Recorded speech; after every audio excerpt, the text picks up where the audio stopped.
D Pharma second year student, subject Pharmaceutical Jurisprudence, Lecture 8 Pharmaceutical Legislation in India. Legislation विधान, कानून जीवन के बहुत सारे पहलुओं यानी कि विभिन्न प्रकार के जो अलग अलग तरह के पहलू होते हैं उन पर अपना नियमन करता है और नियंत्रण का इरादा रखता है।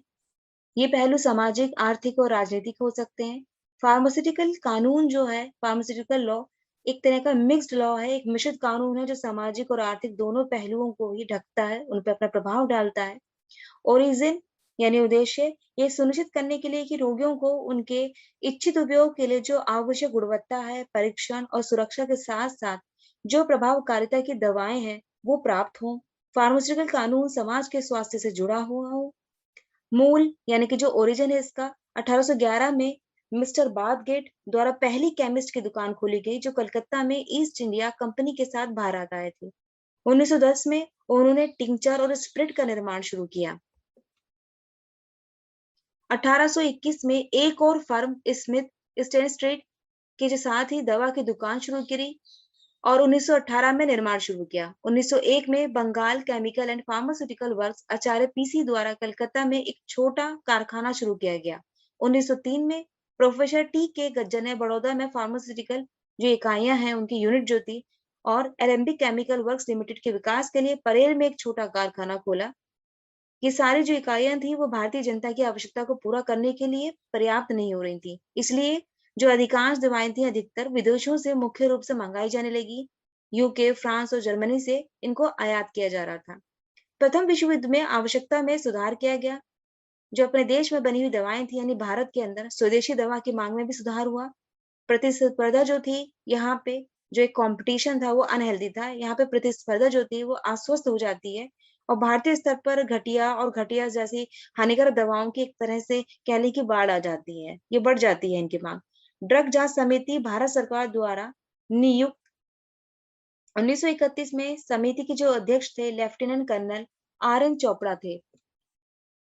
इन्हें डीसी या फिर चोपड़ा कमेटी भी कहा गया। समिति की जो अधिकतर मामले थे जांच करने और फिर जन स्वास्थ्य के हित में जो दवाओं के निर्माण, आयात, वितरण और बिक्री के जो सुचारू रूप से नियंत्रण करने के लिए बहुत सी सिफारिशें जो थी वो करने लगी। ये करने के लिए इनसे कहा गया। डीसी की सिफारिश जो थी वो 90 सिफारिशें सम्मति द्वारा रिपोर्ट के साथ प्रस्तुत की गई, जिसमें सबसे जो कह लें कि इम्पोर्टेंट रिकमेंडेशंस थी, जो महत्वपूर्ण सिफारिशें थी, सबसे पहले केंद्रीय फार्मेसी परिषद द्वारा राज्य फार्मेसी परिषद का गठन जो पेशेवरों की शिक्षा प्रशिक्षण की देखभाल करेगा।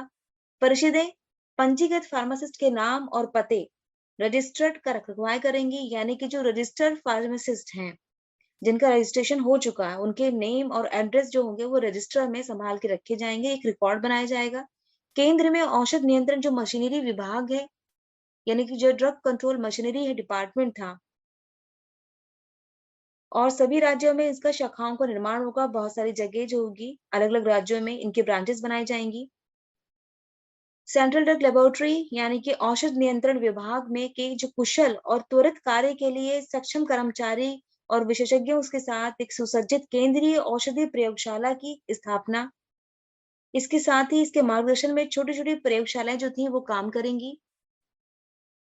ड्रग बिल सरकार के जो अनिच्छुक रवैया था एक तरह का उनका कि वो पूरी तरह से स्वीकार नहीं कर रही थी, अनमने ढंग से कह लें या अपनी इच्छा के विपरीत जो कार्य करने को कहा जाए, इस तरीके से जो उनका व्यवहार था, तो उसके लिए डीएसी की सिफारिश को लागू करने के लिए दिशा में जनता ने सरकार पर अपना दबाव बनाना शुरू कर दिया। अंततः 1937 में दवाओं के आयात को नियंत्रित करने के लिए विधानसभा में ड्रग जो आयात बिल था, वो पेश किया गया। हालांकि दवा के निर्माण, बिक्री और वितरण को बिल में शामिल नहीं किया गया था। समिति ने सरकार को इन सभी पहलुओं को शामिल करने के लिए मजबूर किया। इनके मजबूर करने के बाद परिणाम स्वरूप 1940 में जो ड्रग बिल था फिर से विधानसभा में पेश किया गया। ड्रग बिल 1940 में पारित कर दिया गया और यही ड्रग एक्ट 1940 के रूप में लागू हुआ। बाद में इसमें कई बार संशोधन किया गया। वर्तमान में ये ड्रग एक्ट जो था वो कॉस्मेटिक, आयुर्वेदिक, यूनानी और होम्योपैथिक दवाओं से संबंधित प्रावधानों का कवर करता है। वर्तमान जो ड्रग है एंड कॉस्मेटिक ड्रग एक्ट जो था 1940 का एक सबसे बड़ा हम कह लें कि उन्नत संस्करण जो था, इम्प्रूव्ड वर्जन जो था वो बन गया। इसके साथ ही जो इसके उद्देश्य हैं, दवाओं को और सौंदर्य प्रसाधनों के आयात, निर्माण, वितरण और बिक्री को नियंत्रित करना। केंद्र सरकार इसके लिए कई नियम बनाए हैं और इसे ड्रग एंड कॉस्मेटिक रूल्स 1945 के रूप में प्रस्तुत किया गया। इस अधिनियम और नियमों के समय-समय पर संशोधन किया गया। जो दूसरे आईएमपी अधिनियम थे, इम्पोर्टेंट जो एक्ट थे, इसके साथ ही इनमें सबसे पहले 1947 में स्वतंत्रता के बाद जो अन्य अधिनियम थे, डीएसी की सिफारिश के अनुसार अधिनियमित किए गए थे। फार्मेसी अधिनियम 1948 में, ड्रग्स एंड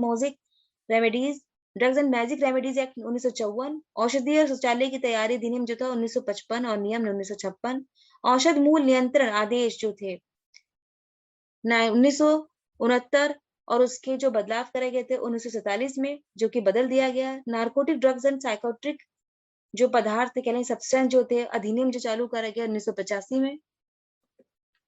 इसके साथ ही काफी मिले-जुले जो एक्ट थे, विविध प्रकार के जो अधिनियम थे, जैसे उद्योग अधिनियम सबसे पहले 1951 में, उद्योग रोजगार अधिनियम 1946 और नियम और कारखाना अधिनियम 1948, भारतीय पेटेंट और डिजाइन अधिनियम 1970, trade and merchandise mark act 1958 में आया। इसके प्रीवियस ईयर के क्वेश्चंस में लॉन्ग क्वेश्चन 8 मार्क्स के जो आप कहते हैं, first right a note on scope of pharmaceutical legislation in India 2018 में आया है। शॉर्ट क्वेश्चन और आंसर में 4 मार्क्स में first give the details of this act's origin. Question second what is drug bill. Very short question answer में 2 marks में what are the main objectives of this act. Second what did this act come to in India. तो ये question जो है बहुत ही important है। आगे हम कंटिन्यू करेंगे अगली नेक्स्ट लेक्चर में।